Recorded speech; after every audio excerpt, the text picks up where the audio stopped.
বৃষ্টি থেমে গেলে ছাতাকে যেমন বোঝা মনে হয়, ঠিক তেমনি প্রয়োজন ফুরিয়ে গেলে মানুষকে। যেই জলটা বেশি পরিষ্কার সেই জলে মাছ থাকে না, নোংরা জলে মাছ বেশি। আর ঠিক তেমনি মানুষও যত স্বচ্ছ, যত ক্লিয়ার, যত স্পষ্টবাদী, ততটাই একা। আর যে মিথ্যুক সে সবার প্রিয়। শোনো, যদি উপাস করলেই ভগবান সব থেকে খুশি হতো, তাহলে বোধহয় ভিখারিরাই সব থেকে সুখী হতো। কারণ সব থেকে বেশি খালি পেটে তো ওরাই থাকে। যে কোনো বিষ শরীরে গেলে সেটা ট্রিটমেন্ট করা যায়, কিন্তু কানে দেওয়া বিষ সেটার কোনো ট্রিটমেন্ট নেই। শকুনি মামা যদি দুর্যোধনের কানে বিষ না দিত, তাহলে মহাভারত হতো না।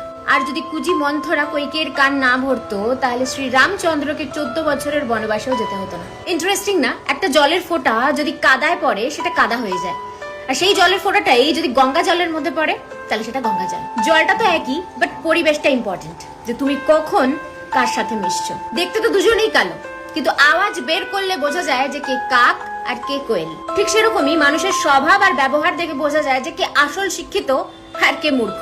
যে সত্যি বলে তাকে একবার কষ্ট করে সত্যি বলতে হয়, কিন্তু যে মিথ্যে বলে তাকে বারবার বারবার মিথ্যে বলতে হয়, একটা মিথ্যে ঢাকতে আরেকটা মিথ্যে। মিথ্যে কথা বলে তুমি পরকে খুশি করতে পারবে, আপনজনদের না। আমার তো মনে হয় মাঝে মাঝে খারাপ সময়ও আসা উচিত, তাহলেই বোঝা যায় যে কে আপন আর কে তোমার আপন হওয়ার জাস্ট নাটক করে। কে বলে গো যে শিক্ষা শুধুমাত্র বই থেকে আসে?